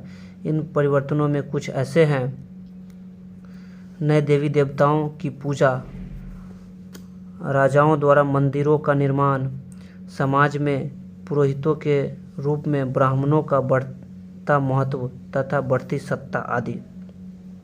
इसमें क्या होता था, अगर हम हिंदू धर्म की बात करें तो इसमें नए देवी देवता का पूजा होने लगा, राजा क्या करने लगा, मंदिर का निर्माण करने लगा, और क्या ब्राह्मण क्या करने लगा, समाज में ब्राह्मणों का जो महत्व बढ़ने लगा। ठीक है, संस्कृत ग्रंथों के ज्ञान के कारण समाज में ब्राह्मणों का बड़ा आदर होता था। संस्कृत ग्रंथ के कारण क्या होता था, ब्राह्मणों का आदर होने लगा, इनके संरक्षक थे। अब ये ब्राह्मणों का संरक्षक कौन थे, नए नए शासक जो स्वयं प्रतिष्ठा की चाह में थे। जो भी शासक था और जो स्वयं प्रतिष्ठा की चाह में रहता था वो संरक्षक बन गए, किसका, ब्राह्मण का। संरक्षकों का समर्थन होने के कारण समाज में कई दबदबा और भी बढ़ गया। अब जो संरक्षण स्वयं राजा हो गया, किसका संरक्षण, ब्राह्मण का, तो ब्राह्मण का दबदबा बढ़ेगा ही, स्वाभाविक है। अब इस युग में एक महत्वपूर्ण परिवर्तन भक्ति की अवधारणा के रूप में आया। ठीक है, इसमें ईश्वर की कल्पना एक ऐसे प्रेमल इष्ट देवी देवता के रूप में की गई थी जिस तक पुजारियों के विशद कर्मकांड के बिना ही भक्त स्वयं पहुंच सके। इस विषय में साथ ही दूसरी परंपराओं के बारे में आपको अध्याय 8 में जानकारी, अध्याय 8 में देखेंगे। इसमें क्या हुआ था कि इसमें कुछ खास नहीं है, अब आगे देखते हैं। यही वह युग था जिसमें इस उपमहाद्वीप में नए नए धर्मों का भी आगमन हुआ। कुरान शरीफ का संदेश भारत में पहल 7वीं सदी में व्यापारियों और अप्रवासियों के जरिए हुआ। अब इसमें यह देखने लायक है कि कुरान शरीफ, अब ये कुरान शरीफ का जो संदेश है भारत में कैसे आया और कब आया। भारत में 7वीं सदी में आया। ठीक है, भारत में 7वीं सदी में इस्लाम के बारे में प्रचार हुआ। वो किनके जरिए हुआ, व्यापारियों के जरिए हुआ। इस्लाम के किनके जरिए हुआ, व्यापारियों के जरिए हुआ और अप्रवासियों के जरिए हुआ। मुसलमान कुरान शरीफ को अपना धर्म ग्रंथ मानते थे। मुसलमान क्या था, क्या उनका धर्म ग्रंथ क्या था, कुरान शरीफ। केवल एक ईश्वर, कुरान शरीफ में क्या लिखा है, केवल एक ईश्वर अल्लाह की सत्ता को स्वीकार करते हैं, जिसका प्रेम, करुणा, उदारता अपने आस्था में रखने वाले हर व्यक्ति को गले लगाता, चाहे उस व्यक्ति की सामाजिक पृष्ठभूमि कुछ भी रही हो।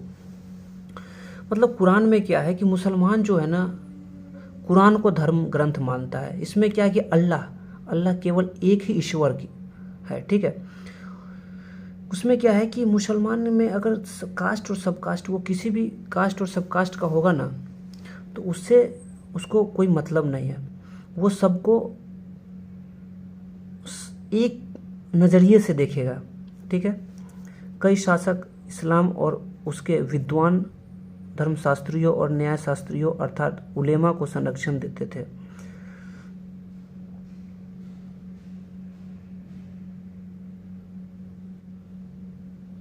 अब उलेमा कौन होता था, उलेमा क्या होता था, जो धर्मशास्त्री हो, न्यायशास्त्री हो, जो विद्वान होता था, धर्म के बारे में उनको काफ़ी जानकारी होता था, उन्हें उलेमा कहा जाता था। हिंदू धर्म की ही भांति इस्लाम के अनुयायी भी अपने धर्म की अलग अलग तरह से व्याख्या करते थे। अब ये अपना धर्म का प्रचार करते थे। मुसलमानों में कुछ शिया जो पैगंबर साहब के दामाद अली को मुसलमान का विधि सम्मत मानते थे और कुछ सुन्नी थे। अब ये इस्लाम धर्म में क्या था, इस्लाम धर्म में क्या था कि एक इस्लाम धर्म का प्रचार भारत में 7वीं सदी में हुआ। एक अली की साइड से था, एक अबू बकर की साइड से था। अली, देख एक सेकेंड, कुछ शिया थे। अली जो है ना शिया को प्रमोट करता था। ठीक है, अली जो है शिया को प्रमोट करता था और दूसरा सुन्नी था। सुन्नी को कौन प्रमोट करता था, प्रभुत्व को स्वीकार करते थे। इस्लाम के आरंभिक दौर में इस धर्म का नेतृत्व करने वाला खलीफा कहलाता था। जो धर्म का जो नेतृत्व करता था वो क्या कहलाता था, खलीफा कहलाता था। तो आगे भी इनकी परंपरा चलती रही। इस्लामी न्याय सिद्धांत विशेषकर भारत में हनफी और शफी ऐसे सिद्धांत है कि विभिन्न परंपराओं में भी कई महत्वपूर्ण अंतर आ रहे हैं। ऐसे ही धर्म सिद्धांतों तथा रहस्यवादी विचारों को लेकर विभिन्नताएं देखने को मिलती है।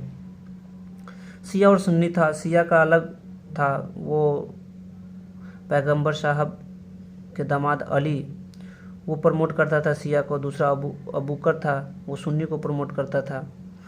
अब हम लोग लास्ट देखेंगे, समय और इतिहास के कालखंडों पर विचार करेंगे। इसमें कुछ ज़्यादा नहीं है, पुराने और नए धर्म में वही इस्लाम का उदय कब हुआ। इस्लाम का उदय 7वीं सदी में हुआ, भारत में हुआ। एक इस्लाम को अली प्रमोट करता था, अली और अबू बकर प्रमोट करता था। अली जो था शिया को प्रमोट करता था, अबू बकर सुन्नी को प्रमोट करता था, और कुछ नहीं है इसमें। समय और इतिहास के कालखंडों का विचार, कालखंडों पर विचार। इतिहासकार समय को केवल घड़ी या कैलेंडर की तरह नहीं देखते थे, यानी केवल घंटों, दिनों, वर्षों के बीतने के रूप में ही नहीं देखते थे। उनका नज़रिया यह था कि समय सामाजिक और आर्थिक संगठन में आने वाले परिवर्तनों को झलकाता है। यह दिखलाता है कि विचारों और विश्वासों में कितना स्थायित्व रहा है और कितना परिवर्तन आया है। मतलब ये जो इतिहासकार जो है ना, केवल घंटा, दिन, वर्ष, घड़ी और कैलेंडर से नहीं दर्शाता है इतिहास को। वो इतिहासकार केवल वर्षों से ये नहीं बताता है कि इतिहास को केवल वर्षों में नहीं बताता है इतिहासकार सामाजिक और आर्थिक संगठन में जो परिवर्तन आता है, जो परिवर्तन जो दिखता है, उसको इतिहासकार दर्शाता है। विचारों और विश्वासों में कितना स्थायित्व रहा और परिवर्तन आया है, और कितना परिवर्तन आया है इस समय में, इतने सालों में कितना परिवर्तन आया है, क्या आया है, उसको दर्शाता है इतिहासकार। यह अतीत को समान विशेषता रखने वाले कुछ बड़े बड़े हिस्सों, युगों या कालों में बांट दिया जाए, जो समय का अध्ययन कुछ आसान हो जाता है। 19वीं सदी के मध्य में अंग्रेज इतिहासकार ने भारत के इतिहास को 3 युगों में बांटा। अब 19वीं सदी में क्या है, ये बहुत इंटरेस्टिंग फैक्ट है कि जो अंग्रेज इतिहासकार थे, अब इन्होंने क्या किया कि इतिहास को 3 भागों में बांट दिया। एक हिंदू में बांट दिया, एक मुस्लिम में बांट दिया, एक ब्रिटिश में बांट दिया। मतलब हिंदू जो प्राचीन में थे, मुस्लिम जो मध्य काल में जैसे सल्तनत, दिल्ली सल्तनत चला, मुगल सल्तनत चला, उसको देख के इसने बांट दिया। फिर अब जो उसके बाद 18वीं सदी के बाद ब्रिटिश आया तो उसको वो ब्रिटिश काल बोल दिया। लेकिन ये विभाजन सही नहीं माना गया। यह विभाजन इस विचार पर आधारित था कि शासकों का धर्म ही एकमात्र महत्वपूर्ण ऐतिहासिक परिवर्तन होता है। ऐसा नहीं है कि शासकों के धर्म के हिसाब से हम इतिहास को बांट दें। अर्थव्यवस्था, समाज और संस्कृति में और कोई भी महत्वपूर्ण बदलाव नहीं आता है। इस दृष्टिकोण में इस उपमहाद्वीप की अपार विविधता की भी उपेक्षा हो जाती थी। ठीक है, इस काल विभाजन को आज बहुत कम इतिहासकार ही स्वीकार करते। इस काल विभाजन कौन सा? जो ब्रिटिश इतिहासकार थे वो हिंदू में बांटा, मुस्लिम में बांटा और ब्रिटिश में बांटा। तो ये जो इतिहास को बांटा है ना, आजकल का जो इतिहासकार है उसको एक्सेप्ट नहीं करते। अधिकतर इतिहासकार आर्थिक, सामाजिक कारकों के आधार पर ही अतीत के विभिन्न कालखंडों की विशेषताएं तय करता है। ये तो सही है कि जो इतिहास जो है ना, जो अतीत है हमारे, वो बेसिकली डिपेंड करता है आर्थिक कैसा रहा हो, उस समय सामाजिक जो परिवर्तनें थी, उस समय समाज कैसा था, उस समय का आर्थिक स्थितियां कैसे थी, उसके हिसाब से हम लोग इतिहास को बांट सकते हैं। पिछले साल आपने जो इतिहास पढ़े थे, पिछले साल मतलब क्लास 6 का, उसमें प्राचीन समाजों में कई प्रकार का समावेश था। जैसे शिकारी संग्राहक था, ठीक है, प्रारंभिक दौर के कृषिकर्मी, शहरों और गांवों के निवासी, और प्रारंभिक दौर के राज्य और साम्राज्य कैसे थे। पहले का शिकारी संग्राहक थे, राज्य और साम्राज्य कैसा था, गांव कैसा था। इस साल आप जो इतिहास पढ़ेंगे उसे प्रायः मध्यकालीन इतिहास कहा जाता था। जो हम लोग ये 7th का हिस्ट्री पढ़ रहे हैं, इसको मध्यकालीन इतिहास कहा जाता है। इसमें आपको कृषक समाजों के विस्तार, इसमें हम लोग क्या पढ़ रहे हैं, कृषक जो समाज का विस्तार कैसे हुआ, क्षेत्रीय और साम्राज्यिक राज्यों का उदय कैसे हुआ, राज्य का उदय कैसे हुआ। कभी कभी तो ग्रामवासियों और वनवासियों की कीमत पर प्रधान धर्मों के रूप में हिंदू धर्म, इस्लाम धर्म के विकास, यूरोप से व्यापारी कंपनियों के आगमन के बारे में और विस्तार से जानकारी मिलेगी। इसमें हम लोग इस्लाम धर्म का उदय कैसे हुआ, हिंदू धर्म का क्या हुआ और यूरोप से व्यापारी जो कंपनी है उसके बारे में हम लोग पढ़ेंगे। भारत के इतिहास के ये 1000 साल अनेक बदलाव के साक्षी रहे हैं। जो भारत के इतिहास 1000 साल जो है ना, इसमें काफ़ी बदलाव हुआ। आखिर 16वीं और 18वीं शताब्दी में 8वीं या 11वीं शताब्दी से काफ़ी भिन्न थी। इसलिए इस सारे काल को ऐतिहासिक इकाई के रूप में देखना समस्याओं से खाली नहीं है। ठीक है, मध्यकाल की तुलना प्रायः आधुनिक काल से की जाती है। आधुनिकता के साथ भौतिक उन्नति और बौद्धिक प्रगति का प्रभाव जुड़ा हुआ। जो आधुनिकता के साथ जैसे जैसे मतलब लोग डेवलप होते गए, उनमें भौतिक उन्नति क्या हुई, बौद्धिक इंटेलेक्चुअल प्रभाव क्या हुआ। इससे आशय यह निकलता है कि मध्यकाल रूढ़िवादियों का था। अब यह है कि मध्यकाल जो था ना, ये रूढ़िवादियों का था और उस दौरान कोई परिवर्तन ही नहीं हुआ। लेकिन हम जानते हैं कि ऐसा नहीं था। ये इतिहासकार जो कहते हैं कि मध्यकाल जो था रूढ़िवादियों का था, उसमें कोई परिवर्तन नहीं हुआ, ऐसा कुछ नहीं है, उसमें भी बहुत सारे परिवर्तन हुए हैं। इन 1000 वर्षों के दौरान इस उपमहाद्वीप के समाजों में प्रायः परिवर्तन आते रहे और कई क्षेत्रों की अर्थव्यवस्था तो इतनी समृद्ध हो गई थी कि उसने यूरोप की व्यापारी कंपनियों को भी आकर्षित करना आरंभ कर दिया था। मतलब इसमें बहुत सारे क्षेत्र थे इस 1000 वर्षों में। 700 से 1750 ईस्वी के बीच जो 1000 वर्ष है, उसमें कुछ ऐसे क्षेत्र थे उनमें काफ़ी आर्थिक विकास हुआ, अर्थव्यवस्था काफ़ी समृद्ध हो गई, जिसके कारण जो यूरोप की व्यापारी कंपनियां थी ना, उसको उस क्षेत्र को आकर्षित करने लगा। इस पुस्तक को पढ़ते समय आप परिवर्तन के चिन्हों तथा यहाँ सक्रिय ऐतिहासिक प्रक्रियाओं पर ध्यान देते चलें और जब भी संभव हो इस पुस्तक में आप जो पढ़ रहे हैं उसकी तुलना अपने पिछले वर्ष पढ़ी हुई बातों से करने की कोशिश करें। जहाँ भी संभव हो यह देखें कि कहाँ बदलाव हुआ और कहाँ नहीं, और आज हम अपने आसपास की दुनिया पर नज़र डालकर भी यह देखें कि और भी क्या कुछ बदला और या वैसे ही रहा। इसका हम लोग क्वेश्चन आंसर बाद में देखेंगे।